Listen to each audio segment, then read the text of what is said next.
they went.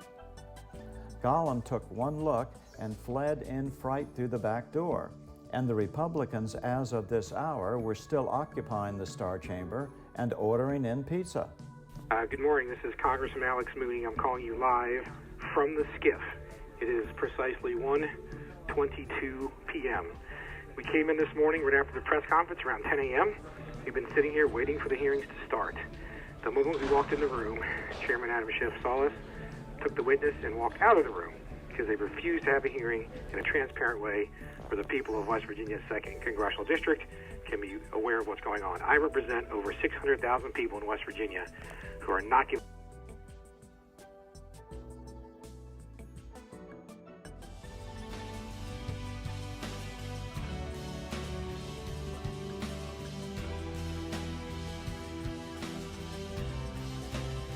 Good evening. I'm still reporting on the coup. Well, if there was any doubt, if there was an ongoing coup, that was shattered today when the House Freedom Caucus stormed Adam Schiff's Star Chamber fake impeachment hearing. Why do I call it a fake?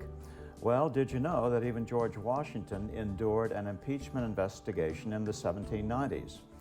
Most impeachment investigations are frivolous and vanish, but this one on the part of Schiff and Company is by far the most frivolous in American history, even seditious. Article 1, Section 2, Clause 5 of the U.S. Constitution is clear. The House of Representatives shall choose their Speaker and other officers and shall have the sole power of impeachment. The House of Representatives has the sole power of impeachment, not the Speaker of the House. That simply means that the entire House has to vote to begin impeachment proceedings with an investigation, not a declaration of the Speaker to open an inquiry. It is clear that Nancy Pelosi doesn't have the votes in the House to declare an impeachment investigation be opened, much less an actual impeachment. And the U.S. Senate will not even consider any frivolous impeachment for trial, so Trump can't ever, no way, be removed from office. So why? What's the point of this endless secret inquiry into a possible impeachment? It is crystal clear that the only purpose of Adam Schiff's Star Chamber is to bloody up the president to the greatest possible extent ahead of the election 1 year and 2 weeks from yesterday. Even this won't work in a normal constitutional open hearing where the press and the public cannot attend. No, only in Schiff's Star Chamber can this work, so that the desperados can completely control the flow of information.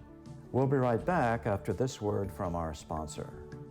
I have been consuming it because my friend of mine told me about it, and then I said, okay, fine. If I don't take it, I'll never know. Now, I have a slightly tear on my rotator cuff, and I had a bone spur surgery a year ago. I'm in this excruciating pain, so I done the holistic, I done the chiropractor, I had done the acupunctures, and none of that worked. 2 in the morning, 2 in the evening, with the joint product, I'm not in pain. So that's my personal experience. Now I can live life like a normal person, just like I was back in my 20s. Bye. The company is running a special this month. Buy 3, get 1 free. Click on the link below or go to www.thestillreport.com/stemcell. For example, yesterday, William B. Taylor Jr., the top American diplomat in Ukraine, told the committee that he kept notes of his time in Ukraine, and according to the New York Times, this morning, this allowed him to recreate a damning portrait of events in his testimony. However, the same Times report, 8 or so paragraphs later, sums up Taylor's so-called damning portrait. Mr. Taylor neither described any direct conversation with Mr. Trump himself, nor made any reference to documents or recordings that would explicitly implicate the president. Instead, he provided a roadmap for investigators by quoting others around Mr. Trump describing his actions and statements. So the purpose is propaganda. The desperados can leak what benefits them, yet even their flagship newspaper, the New York Times, can't completely hide the truth for those willing to read into the article just a bit more. In other words, this is an impeachment inquiry scientifically tailor-made to influence the sentiment of the low information voter. And if under these unprecedented Stalin-esque conditions, public opinion starts to move towards impeachment, then and only then will the queen of corruption waltz into the desperado ring to try to save the day for the forces of Big Brother. So this was the condition of the United States this morning that caused 25 members of the House Freedom Caucus to storm Gollum's Star Chamber. Now, Schiff's Star Chamber was supposed to technically be a Schiff, a totally secure facility where top-secret information can be shared. But if this was a Schiff in the Pentagon, for instance, anyone who tried to storm a Schiff would be shot dead, then asked for their identification later on by Pentagon police. The Capitol Police are a different story. They work for all of Congress. So, despite the security director of the House Intelligence Committee summoning the House Sergeant at Arms, there was no apparent attempt to stop the rampaging Republicans, and into the Star Chamber they went. Gollum took one look and fled in fright through the back door, and the Republicans, as of this hour, were still occupying the Star Chamber and ordering in pizza. Good morning. This is Congressman Alex Mooney. I'm calling you live from the Schiff. It is precisely 1:22 p.m. We came in this morning right after the press conference around 10 a.m. We've been sitting here waiting for the hearings to start. The moment we walked in the room, Chairman Adam Schiff saw us, took the witness, and walked out of the room because they refused to have a hearing in a transparent way where the people of West Virginia's 2nd Congressional District can be aware of what's going on. I represent over 600,000 people in West Virginia who are not given a right to know what's even being said in these hearings as they brazenly attempt for no reason to impeach the President of the United States.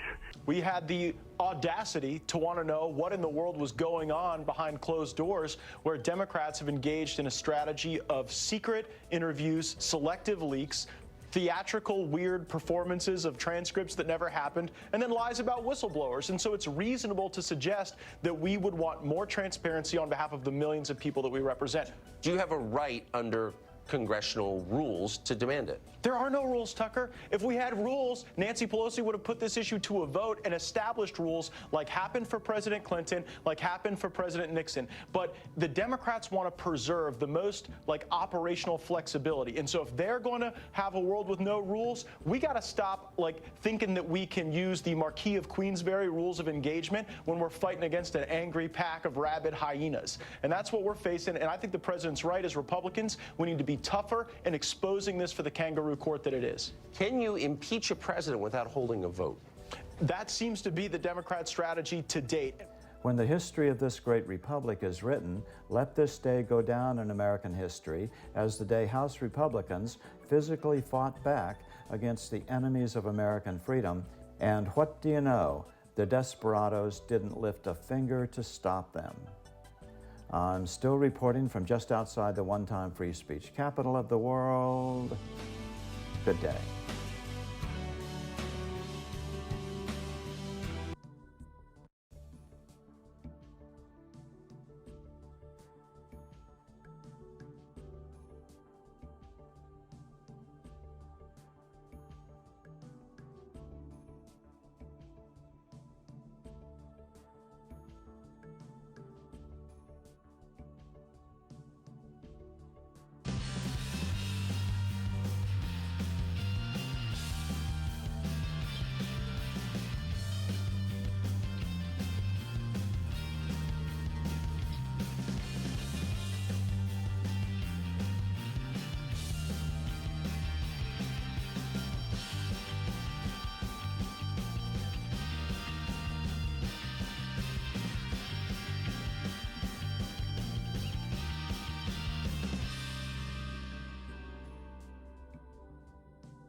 Hi everybody, it's Debbie Aldridge. Welcome to the show. Sorry about the technical difficulties that we had with Todd on here.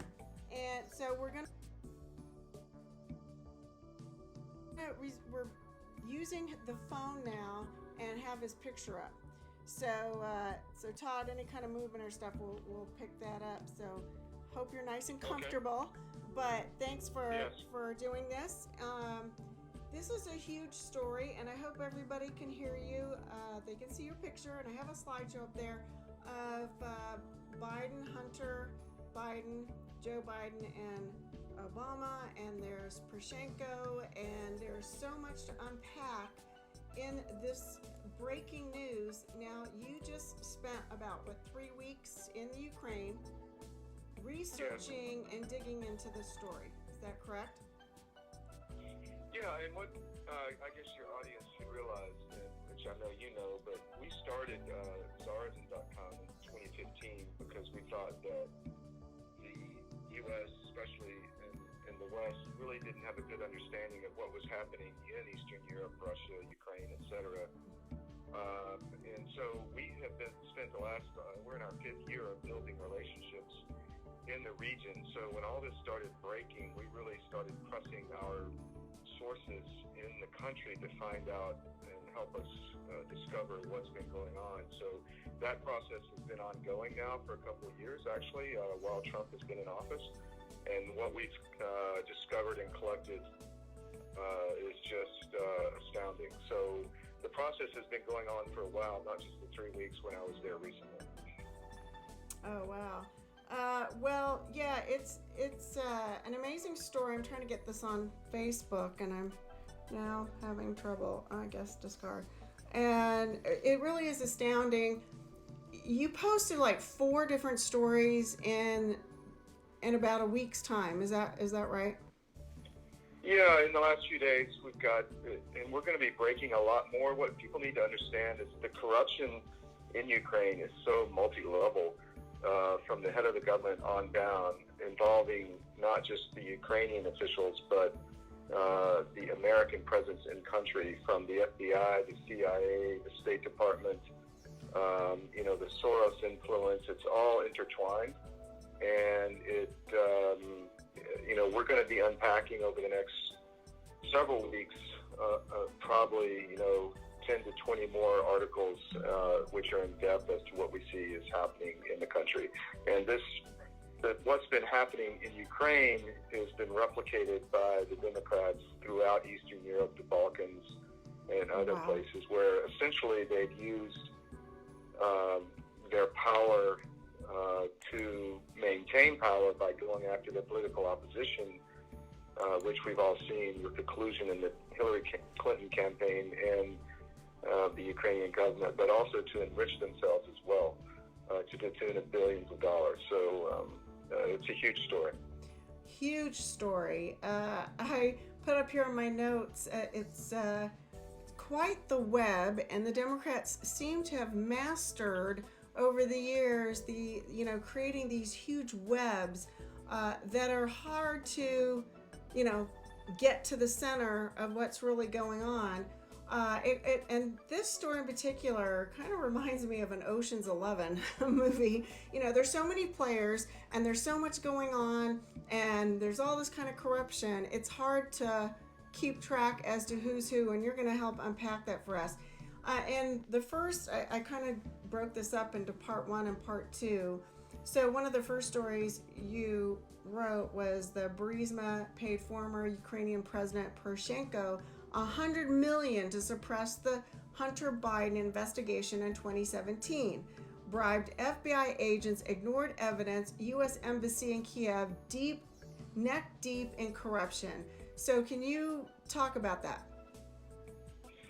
Yeah, sure. Burisma, as you know, is actually a group of companies involved in the natural gas sector in Ukraine. Ukraine is a big hydrocarbon player. That whole sector in general has been key to what's been going on with Russia. That Russia has been transiting gas through Ukraine into Europe for a long time. Ukraine has been taking payments. Now they're putting another pipeline up through the Baltic Seas straight into Germany and bypassing Ukraine, which has become a problem for them.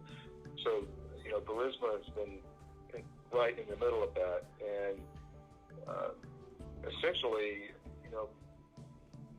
the U.S. government has been funding Ukraine since 2014, since the Russians annexed Crimea, the Crimean Peninsula, and also started the war in East Ukraine, which over 13,000 people have died.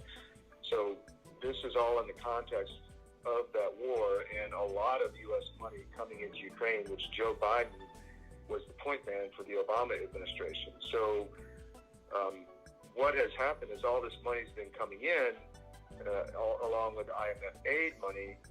The Ukrainians are masters at corruption and embezzlement, and they've rigged a lot of schemes to siphon off large portions of this money for themselves.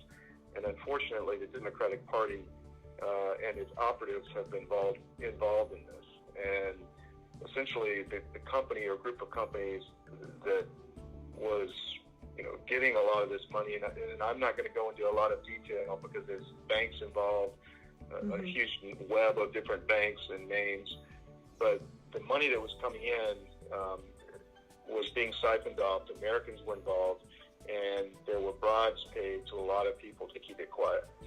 And we have sources within Ukraine that are tied into the prosecutor's office and elsewhere, and our intelligence services, and are feeding us this information. Really astounding. But here's the thing: why is corruption so prevalent in these Eastern Bloc countries and countries associated with Russia? Is it because of how, it seems like it's been going on for many years, and they've been through a lot. Is it a survival mechanism? Why is it that it just seems to really percolate so much in these regions? Well, it comes from 70 years of Soviet rule, is essentially. But you're right, it is a survival mechanism, because when you're in a complete communist system, there is no incentive for merit or hard work or productivity or innovation or entrepreneurship. So the only way you can survive is to steal. There was only so much. The pie wasn't going to get any bigger. So if you're in that system, the way you survived, the way you had a better life, was to steal your portion of the pie, and as much of the pie as you could get. And everybody's trying to do that. So that is where this comes from. It's really the legacy of the Soviet system, and you're right. It's throughout the Eastern Bloc, former Soviet territories, through Central Asia, Russia, and in Eastern Europe and Central Europe as well. Although Poland and Hungary and others have made a lot of astounding progress in revamping their systems more toward the rule of law and capitalism. But Russia and Ukraine especially have just not been able to make that leap. And so do you think the new president is on board to try to rid some of this corruption? Well, the problem is the country is ruled by oligarchs, which are very wealthy people who made their money after the fall of the Soviet Union, where they were able to capture a lot of the means of production for themselves, and have been milking this to the tune of billions of dollars now for several decades. So these people really are the puppet masters behind the scene, and are controlling what's happening in Ukraine. Petro Poroshenko, the previous Ukrainian president, was and is an oligarch still. He's big into the chocolate business and other things. The new president, Zelensky, is just an actor, and who, interestingly enough, portrayed in a series that made him famous, portrayed being a president who tried to save the country. So it's really he's putting into practice what he learned as an actor in that role. I think the Ukrainians, he's very popular in Ukraine. I think the Ukrainian people have a lot of hope for him, but the jury is still out as to whether he'll be able to deal with this or not. Wow. Well, I just want to kind of set the stage a little bit so people understand why this kind of stuff seems to really be prevalent in this part of the world, And this is just the beginning of what you're going to peel back on all the layers in the coming weeks. So on here, let's see, I'm looking at my notes. You said the theft totals up to billions of dollars. We're talking billions. Also, Hunter Biden, Vice President Biden's son, got on the board, was on this board for Burisma, getting paid $50,000 a month, paid from the former president of Ukraine, Petro Poroshenko, $100 million, that's $100 million to suppress. So Poroshenko was paid. Who paid him to suppress the Ukrainian prosecutor's office investigation into the money laundering and kickbacks to the Biden family, as well as other financial crimes? So who paid? Poroshenko paid. Well, our evidence is that the Burisma, the group of companies, was the centerpiece, or the ground zero of all this money laundering, and again, I won't go into details because there's a lot of underlying companies. It's really a group of companies and shell companies offshore, but this is where most of the money laundering was taking place, and the theft of aid money. And to keep that suppressed, there were payments made. The president, Poroshenko, was paid. And then kickbacks, I don't know if your audience knows the Burisma story, but essentially Joe Biden was in charge of, put in charge by Obama of handling U.S. interaction with Ukraine. And this is all, again, happening while the Crimean Peninsula was annexed by Russia, the war in Donbass, which is eastern Ukraine. And so we're funneling billions of dollars into the country to ostensibly, combat Russian perceived aggression in the region, and so therefore Biden was put in charge of this. And then while just Hunter Biden has no experience in the gas industry at all. He was a drug addict. He was in rehab multiple times. He had just gotten kicked out of the U.S. Navy, where he went through a 2-week training program to become an officer, which was ridiculous in itself, and a whole other story of how that happened. But he was kicked out of the Navy due to drug use, and then he's put on the board of this group of companies, getting paid anywhere from $50,000 to $85,000 a month. At the same time that Joe Biden, is handling all of this aid money into Ukraine. So it just doesn't pass the smell test. Yeah, it really doesn't. And so here we've got Biden forced Ukraine to fire Victor. And we heard Biden. We've seen the video clips where he's proud. He's being boisterous about it. Forcing the firing of Viktor Shokin, the Ukrainian prosecutor who was investigating Hunter Biden and the Burisma group of companies, threatening to withhold security financials, which is so ironic. He's denied this, which is ridiculous. He's denied this, and yet there's all this video out there showing him saying and doing this, and saying this isn't a quid pro quo, which they claim Trump is doing, but it is 100% a quid pro quo. He's threatening to withhold security in the financial aid. Yeah, the Democrats are very good at projection, meaning they accuse others of what they're doing while they're accusing them. So the story is a little deeper than that. Basically, our information is, and we have direct evidence from intelligence sources that, I've mentioned corrupt FBI and CIA. 2 undercover CIA agents went to Yuri Lutsenko, who was the prosecutor general at the time, who's been feeding a lot of information to John Solomon at the Hill, but not as in-depth as we have on this story. But 2 agents showed up at his office and demanded he close the investigation on Burisma and Hunter Biden. So immediately after that, the investigation in the general prosecutor's office was closed. Now, there's another layer to this, in that the Democrats, the Obama administration, set up a special office to investigate corruption. Now, think about how eerily similar this is to what's been going on to Trump. They set up an office in Ukraine called the National Anti-Corruption Bureau, which was technically unconstitutional. But the so-called purpose of this was to investigate high-level corruption in the Ukrainian government, when what it actually was doing was suppressing any investigation into high-level corruption. So this is exactly what Mueller was doing, in my opinion. It wasn't that he was trying to find anything on Trump. He was trying to suppress any investigations of what the Democrats were doing by milking billions of dollars from, these type of aid programs.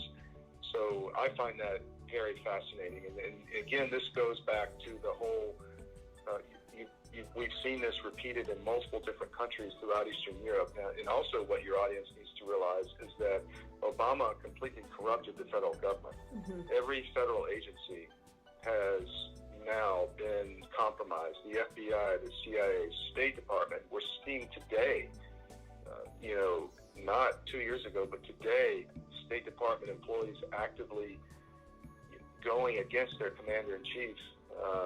They had to fire the woman, Yovanovitch, who was the Ukrainian ambassador, or the American ambassador into Ukraine, because she was basically running a disinformation op against Donald Trump from the embassy in Kiev. So it just is multi-level. And you said here with the aid of a Clinton campaign and the corrupt Ukrainian officials holding secret meetings. So the U.S. ambassador, who was pulled by Trump, canned basically from Ukraine, Maria Yovanovitch, was deep Yovanovitch, who was deep into this corruption. And it's so interesting because they brought her back, and right away Schiff brought her into these, Democrat-only, secret, closed-door basement of the Capitol building meetings. Yeah, and this, again, didn't just happen there. The ambassador that was supposedly going to Albania to replace the former ambassador, who was corrupt himself, was pulled from her nomination hearing in Congress because she was involved in the Steele dossier. So you really have, and I don't have her name in front of me, but you really have just a multi-layered web of deceit, corruption, theft, use of federal agencies to go after the political opposition. I mean, this is really just what, happened in, Stalinist Russia. Yeah. So, this is like third world, Iron Curtain kind of stuff, and it's happening in our government with former leaders who made this plan. I mean, they had to have spent Obama's 8 years of setting this plan together, of all the different, entities that will be involved, who they could trust, who they could turn, and I guess basically not only to line their own pockets, but to guarantee Hillary Clinton a win, which they denied her in 2008, and so basically had to guarantee her a win, and in the process, line their pockets and get rich. Can you hear me? Yeah, I can hear you. Did you hear me at all? Okay, I lost you a little bit there, but I'll just keep talking about some of this because I'm not sure really what you asked me. But I was talking about the National Anti-Corruption Bureau that the Democrats set up. So when the two CIA agents came into Lutsenko's office, who was the general prosecutor, and demanded the case be closed, the case was closed in his office and then moved to the special prosecutor's office, which the guy running that was eventually corrupted. I mean, eventually charged and indicted for helping Hillary Clinton against Donald Trump, and now he's in prison. Sorry. What's that? Oh, I had an announcement come up, and my audio's down, but for some reason the announcement came up. Anyway, I'm sorry. Apologize for having all kinds of issues today. Go ahead with that thought. No, I was saying that the guy that was running, so the investigation was moved from the general prosecutor's office to the special prosecutor, who then suppressed the investigation, and he was eventually indicted and convicted and is in jail for helping Hillary Clinton against Donald Trump. Glenn Beck at the Blaze actually got audio of him bragging about helping Hillary Clinton. So this is just textbook of how they do this. They set up some other institution to suppress the actual, corruption that had been going on. And again, I think this is exactly the same thing that Mueller was hired for. Yeah, it's really something. What I was saying earlier that you obviously didn't hear was that this had to have been in the works for a number of years during Obama's administration to get so many people on board. And not once did somebody come out and say, wait a minute, this is wrong. They all seem to have bought in hook, line, and sinker in whether it's the FBI, CIA, Department of Justice, people involved in the Clinton campaign, Obama campaign, the administration, to do this. And to set this up as it's the security policy basically that Strzok texted Lisa Page about. This is the security policy. We're going to get rich and we're going to make sure we take Trump down. We're going to assure that Hillary wins, and if she doesn't, whoever does, we're going to take down. Oh, yeah, well, they didn't expect Trump to win. I mean, you got to realize that Hillary was supposed to come in and keep this going for another 8 years so they could completely destroy the country, completely milk the federal government for billions of dollars, stash it offshore, and they'll be the elite oligarchs, while the rest of us live as slaves. I mean, that was the plan, and Trump is disrupting this, and this is why they're going so fanatical against Trump right now, because they know all of this is coming out. I mean, what we've done is just scratch the surface. Right. And, Barr and Durham are digging deep. We're going to bring out a lot of information, more specifics on how they are trying to whitewash this whole thing, how the Soros organization in Ukraine is basically running the Ukrainian government by placing scores of people throughout the government to make decisions. It's a real infrastructure they have, and it's going to take some time and literally a generation to root it out and to restore the credibility of the federal government, if it can even be done. So that's why it's so crucial for Trump to be reelected, or otherwise we're going to go right back to this. Yeah, absolutely. So what's amazing, if you look at the Mueller investigation on Trump, so it makes you wonder, and now my mind's going to where does Adam Schiff fit into this scenario? Are his pockets being lined in the back door? Why would he go along with this if he's not getting something personal out of it? How about Nancy Pelosi? We know her son has had some dealings as well. And what about, with the people involved in the investigation, with the Mueller investigations? I mean, Jeff Sessions, he washed his hands right away. He played Pontius Pilate. I call it the Pontius Pilate moment. The minute Trump, made him the Attorney General, he's like, okay, I wash my hands. Now it's in everyone else's court. Why would he do it so fast before understanding the situation? Or did he actually really understand? We do have a deep state.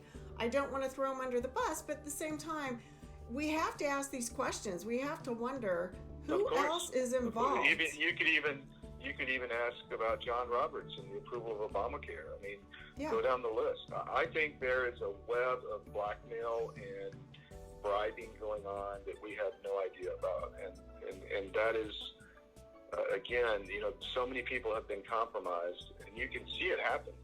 Mm-hmm. And you just never know. So this is why we have to keep digging and find out, really what's going on. Now, this Burisma thing was only one part of what was going on, because at the same time, you had all this IMF money flowing into the Bank of Ukraine, their central bank, and there was just we released a story on it today, a huge scheme to launder billions of dollars from that aid money as well, through Poroshenko and the Central Bank of Ukraine and his operatives spread throughout the government. And our information is that several of these people have started to be arrested inside Ukraine now that the new government is installed.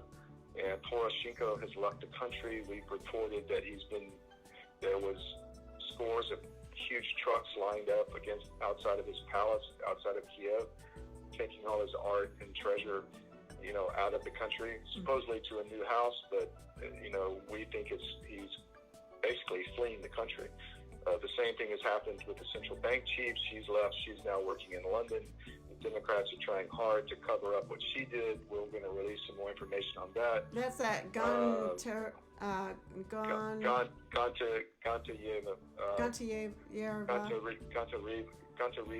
Valerie. Yeah, so she's now in London. Yes, and it's funny because she has been presenting herself in the media on the left, and the Democrats in Congress have been throwing gas on the fire to present her as a victim, that she's being, repressed and basically come after by some of the oligarchs, when in reality, our information, because her house was burned down in Kiev after she left, she supposedly was hit by a car in London with some supposed assassination attempt. Our information from Ukrainian intelligence is that she hired someone to burn down her house in Kiev, and that the incident in London was set up as well to try to make her look like a victim again. So we're going to be writing about that also. Okay, wow. So in the time you were there, we were talking about this before we went live, you had told me earlier today there was a lot of media there, and none of them were, focusing on this. You were digging into this. They had the opportunity to do the same thing, but they were focused on getting something on Rudy Giuliani and Trump. Yes, all the big papers have been in Ukraine now for years, and not just, again, the last 3 weeks, but, Washington Post, New York Times, all of them. They're all there. They all have, big organizations and infrastructure, and they are just not interested at all in any of this. It's fascinating. You meet them in the hotels, you see them in the restaurants, and you talk to them, and the only thing they are even concerned about was trying to find dirt on Giuliani and his operation. And what Giuliani's been doing is digging into this as well, and so that's why they're going after him, because he's, digging into what's been going on. He's been talking about Viktor Shokin being fired for some time now, and the press just wants nothing to do with it. Yeah, it's amazing. Do we have any idea who this whistleblower is? And the left continues to say that the person is credible, and Trump's people and people on Fox News saying, well, no, it's secondhand information. So he's not really or she not a real whistleblower when it's secondhand information, although they changed that rule like a month or two ago, right before the whistleblower came up, which was 18 days late. Why was it 18 days after the fact of this whistleblowing? Why didn't he come forward sooner? Was it because they were waiting to change the new guidelines for whistleblowing, or was it because they were trying to come up with a story? And I mean, the whole thing is just so unbelievable. There's probably no way you would know, because the whistleblower didn't come from Ukraine, evidently. He overheard conversations, evidently. I don't know a lot about that side of the story, and my information that I've heard is that it's another corrupt, intelligence agent. Yeah. That is being used to spin a narrative for this kangaroo court. I mean, this Stalinist court,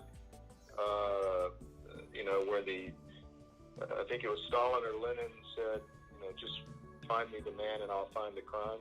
Right. Show me the man and I'll find the crime. I mean, that's basically what they're doing. The end result has been predestined. And so all they're doing now is spinning the narrative to get to that result.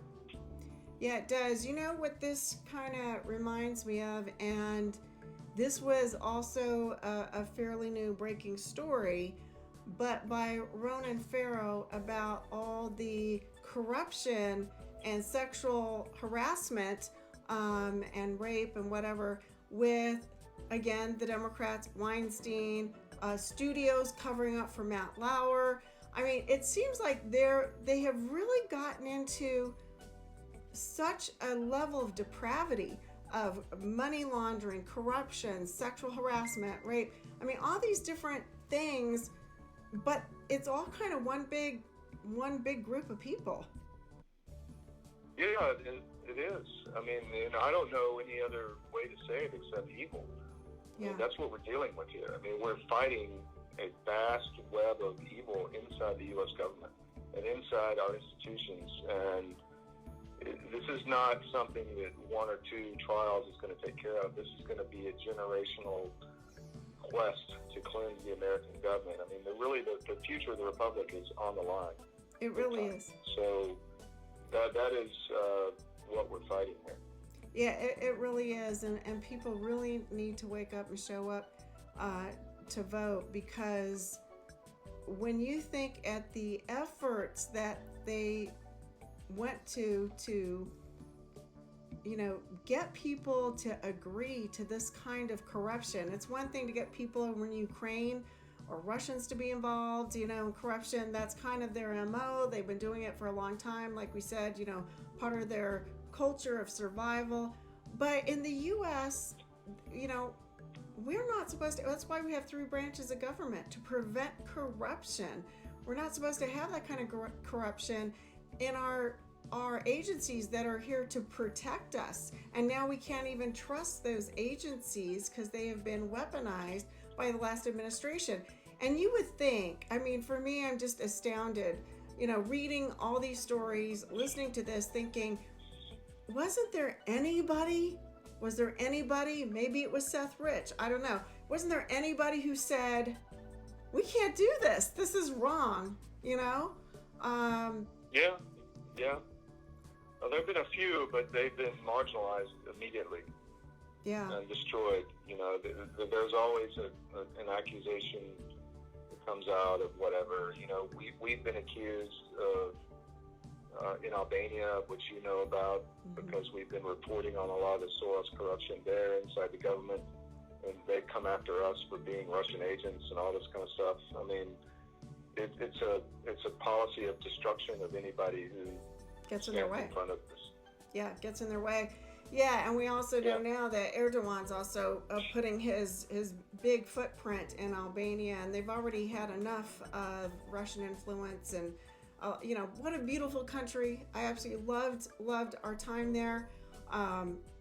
But it's really sad to see that somebody like Erdogan, still some Russian operatives there, people in Albania who don't see a future, like a great future for this country that has so much to offer, but instead kind of doing similar, maybe not, hopefully not, to the level of Ukraine, but that's, I guess, yet to be seen. There are some questions here that I guess you said, if had the chance, you would love, or the intelligence source inside Ukraine would like the Biden campaign to answer the following questions. One is, what are the names of the 2 CIA undercover officers who visited the general prosecutor's office and talked to Lutsenko Yuri, demanding that he close the cases on any of Burisma's related matters? So who were those people who demanded that? Their names: CIA, again, America. Why Burisma related? I don't know. Do you want to talk about that for a second, or? Well, I mean, these 5 questions are coming from a deep source in the Ukrainian intelligence apparatus, and they were really designed to let the people in the corrupt Democratic Party and the Obama administration who are still there to realize that we have good information. Nobody knows about that meeting except a handful of people. So we are breaking it and basically showing them that we know what's going on for real. And we have very good sources. So that's the reason for that question. Okay. And one thing I just want to set the record so people know. If you don't know Todd Wood at all, first of all, follow him. Follow Creative Destructive Media, Czarism and Zionism. If you want real news, factual news, Todd is a well-respected, he was went to the Air Force Academy, an Air Force pilot, worked on Wall Street for years, has written books, has some great children, just a great person and honorable person.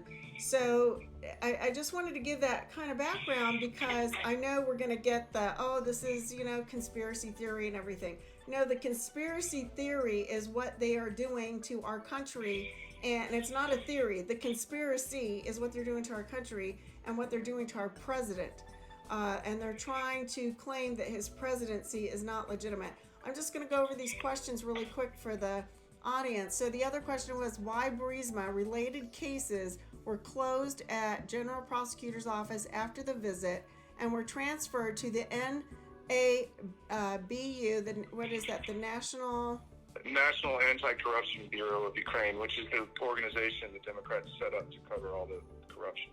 Okay, and then the SAP, which is the Special Prosecutor's Office. Mm-hmm. Those are the organizations which were basically shams in order to suppress the corruption. Okay. And what is the role of the NABU and SAP in keeping the cases closed?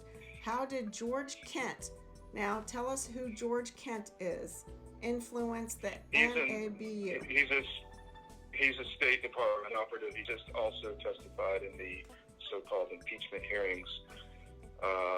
So he's another operative in the embassy who was running a lot of this stuff. Okay, and why Burisma cases were stopped for investigations at the NABU and SAP in Ukraine.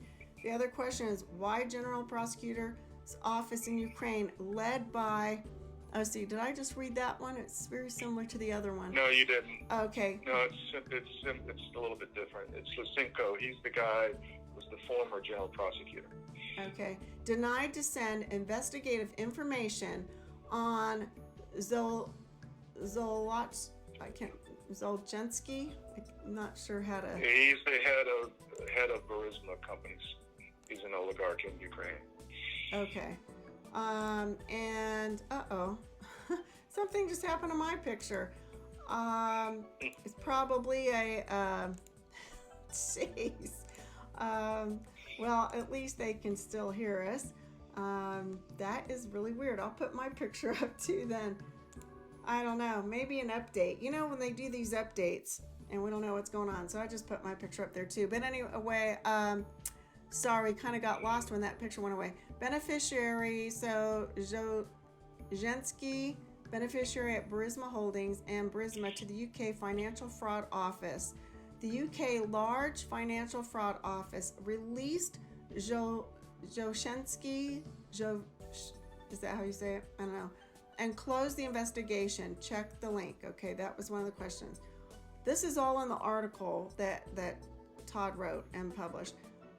What was the name of Latvian shell transaction company used by Burisma Holdings to transfer the money to Rosemont Seneca Partners, owned and operated by, get this folks, Biden's family, Archer and Hines.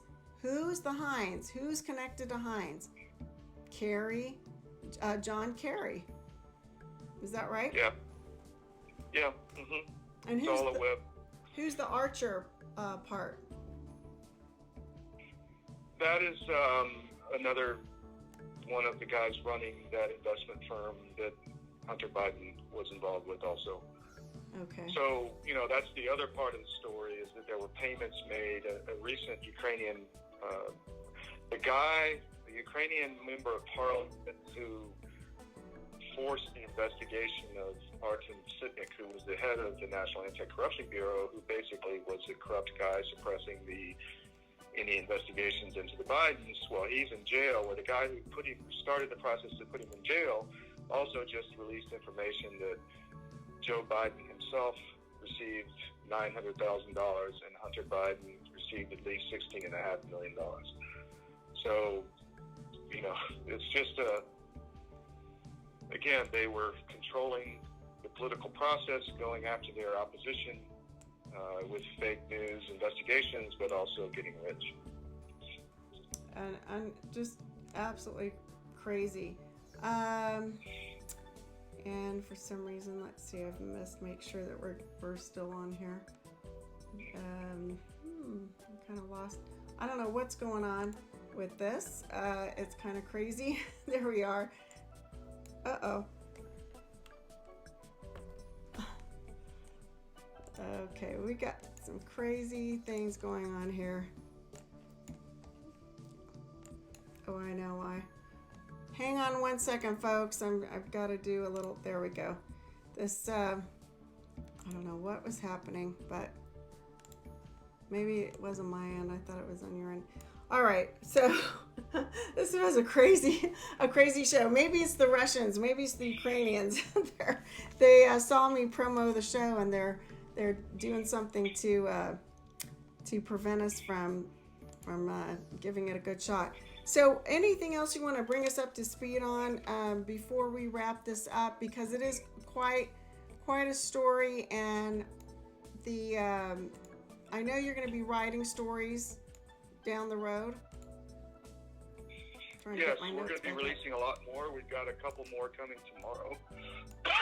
And we'll be releasing, some of our sources are going through the process of meeting with their attorneys and figuring out exactly, what they can say and to not get sued because they've been sued already in Ukraine. That's a suppression tactic to make you waste a lot of money fighting something in court, which is never going to be, successful, but that doesn't matter. It's the process of the lawsuit that really can bankrupt you. So, they're talking with their attorneys and trying to figure out exactly when and how we can release their names, because we want to give as much credibility to the stories we're releasing as possible. So that process is ongoing, and there's a lot more to come. So I would highly, one thing I'll say is that CD Media or CreativeDestructionMedia.com, we are serious about creating a new MAGA news service where we're going to be bringing real news, global news from around the world without all the progressive spin. And we could really use people's help by going to the website, bookmarking it, visiting it often. Drudge is gone, Fox is gone. Where are you going to go for good news? I mean, we're a good answer for that. So sign up for our newsletters, tell your friends, and then try to give us as much as you can. Absolutely. Somebody said, when is the Durham report coming out? Do you know anything about that? No, we don't know. I mean, that's Department of Justice. That's nobody has any light on that. We'll see. Yeah, so also, I wanted to mention, if people saw Gateway Pundit Jim Hoff's story about this, he credited Todd, CD Media, for the story, and you got it in his hands, and he ran with it, and some other agencies. So when you see the story out there, Todd was there in the trenches in Ukraine for about 3 weeks, and digging on this. And it really is, I think, malpractice that these other journalists that have been there for a long time has chosen to, instead of investigating everything, so they can continue to investigate Giuliani, or Trump, whatever, but also investigate the other story, that, this side of it. I think it's really malpractice in my book. Well, yeah, I see a reporter from, I don't know, the New York Times or Washington Post, and I know some of them, and they'd be like, you got to put your tinfoil hat back on, Todd, but because they want to the tactic is to try to make, a messenger with bad news be the problem. So, but, we're undeterred. We're going to be the bringer of real news and real truth. So, just continue to support us. That's all I can say. We need to grow, and we need to grow rapidly. We are growing rapidly, but we need to grow faster. Yeah, especially with this coming year with the election. Folks, you want this groundbreaking news. You want this news so you can have an educated vote, so you know what we are up against, and you can get people to make sure they go to the polls and vote, and get people to register, because it's kind of a do or die. We thought 2016 was that do or die moment, that we had to have we had to have Trump over Hillary, after 8 years with Obama. We see now with what's happening in the Middle East, in Syria, and Iraq with, we can't forget, Obama. He doesn't seem to ever get blamed for anything. He called ISIS the JV team. Then he goes in and bombs the hell out of Iraq.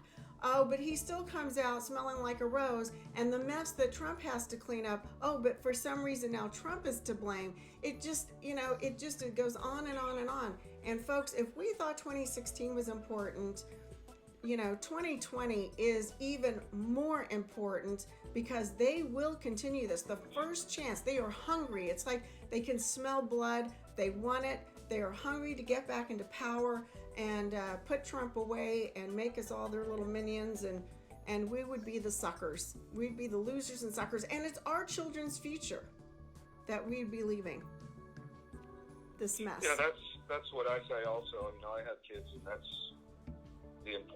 the reason we're doing this, is to build a future for them like we had in the past. The opportunity and freedom and rule of law that we grew up with, even though there were problems in our lifetime, but their lifetimes can be much more difficult and abusive if we don't deal with this ourselves. Absolutely. Well, listen, Todd, I won't keep you any longer. It's been a long couple weeks and a long couple 24 hours for you, or 36 hours at this point, trying to catch up and adjust to jet lag and everything else, and continue to write. And we will be looking for those stories to continue connecting the dots, because this story is so big, folks. You need to get out there and retweet this. And John says, "Rest up, Todd." That's our good friend. But we really got to get this story out there. This is huge. This is about the future of our country, and support CD Media. Get out there, support the work, retweet these stories and put them on Facebook, any social media you have. Get them out there. Let me say one more thing, yes. Debbie. This is putting. We've got reporters all over the world. It's not just Ukraine. It's right. It's in Asia. It's in Europe. It's in the Middle East. We're breaking news in the Middle East as well. Mm-hmm. All of this is expensive. There's a donate page on our website. If you can help us, even very small amounts are very welcome. And you can set it up on $5 a month or something like that. That would be fantastic, because we really need financial support. Because all of this, keeping a reporter on the ground, even in Ukraine, costs a lot of money. So thank you very much for the time to speak with you tonight. It's great. I'm glad to be part of the team. So anyway, folks, thank you so much for listening. And remember, like I always say, remember to fight the good fight, because they never give up the con. And more on this show than ever, they never give up the con. So take care and God bless everybody. Until next time, Debbie Aldridge with L. Todd Wood and CD Media. Good night.